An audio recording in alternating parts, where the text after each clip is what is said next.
Now it is the battle to balance Britain's books, and as the UK feels the financial pinch, I'm going to speak now to a former member of the Monetary Policy Committee and Bloomberg contributing editor David Blanchflower. Thanks very much indeed for joining us today. Hi Andrea. Hello there. Whatever happens, this budget was supposed to be all about growth. That's what George Osborne's all about at the moment, and yet growth is going to be cut. You can't really get away from that, can you? I don't think you can. I think it was very interesting they advertised it as a budget for growth, and it's actually a budget for a lack of growth. I mean, there's a couple of things. First, 3 times the Office of Budget Responsibilities reported on growth. Each time it's lowered those forecasts. In fact, people haven't actually noticed. Not only have they lowered forecasts going forward, they've even now lowered the forecast for what they think they did in 2010 from 1.5 to 1.3. And anyway, these forecasts look incredibly optimistic compared to everybody else. So it was interesting Daniel Alexander said that. It turns out the Office of Budget Responsibility doesn't believe a word he said. This is actually going to lower growth and make growth worse. And the budget's fiscally neutral. So how you advertise it as a budget for growth when it makes growth worse, even in your own predictions, I really don't get it. Now, Daniel Alexander also used the Office of Budget Responsibility when I asked him about the unemployment figures. Interestingly, George Osborne said they would peak this year. Now, if that were true, that would be good news. But I know that I can see you shaking your head. You're going to tell me that you think that's highly unlikely, right? Well, cloud cuckoo land, I think. I mean, the first thing is they've been saying that unemployment would come down. In this forecast today, the unemployment rises in the forecast in 2012 and 2011.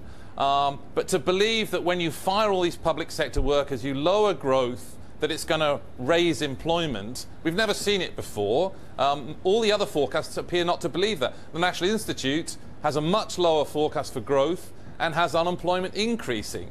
I mean, this is really sort of economics by crossing your fingers and hoping, rather than planning for the worst and trying to deliver growth and lower unemployment. This budget lowers growth and raises unemployment.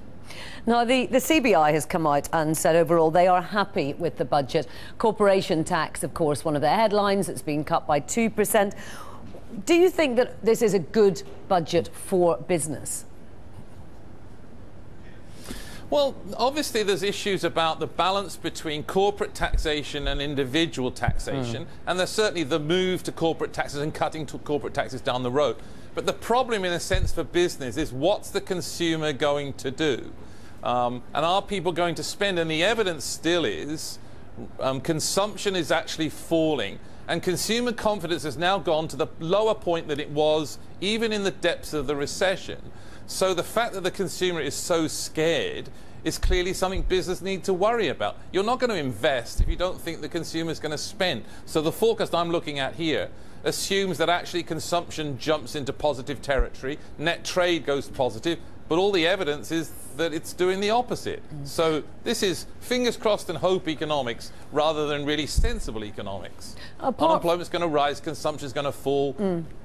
And apart from that, apart from the kind of headline-grabbing fuel tax, we didn't see an awful lot for the squeezed middle, if you like, that all the political parties talk about.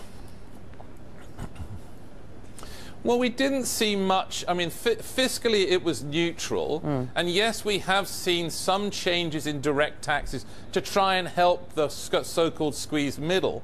But that has to be put in the context that VAT just went up. So some declines on direct taxes, reductions in frontline services and increases in VAT suggest that the squeezed middle is very squeezed. Market's Household Finance Survey this week said households are really worried about their finances and worried about spending. So the rhetoric from Alexander and Osborne is almost exactly the opposite to what's actually happening for people out there, especially those in the public sector. But what is the solution to this? I mean, if you were Ed Balls now, what would you be saying in terms of, what the opposition could be doing differently?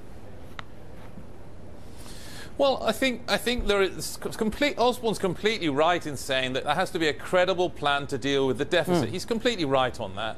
The question is, how quickly do you deal with that, and how much does it have to depend upon how the economy performs? You have to look at what's happening around you, look at the events. So my view is that they should be reversing that VAT increase and trying to really give incentives for people to hire and to spend, deal with this problem of youth unemployment. We have to have a path for growth. When you have a path for growth, that's what delivers revenues. So the problem is that you have a position where growth is declining, and then you cut more and growth declines more. So you really actually do have to have a plan that will stimulate growth, and will end up an organisation like the OBR actually believing you and giving you a forecast that growth will rise, not fall.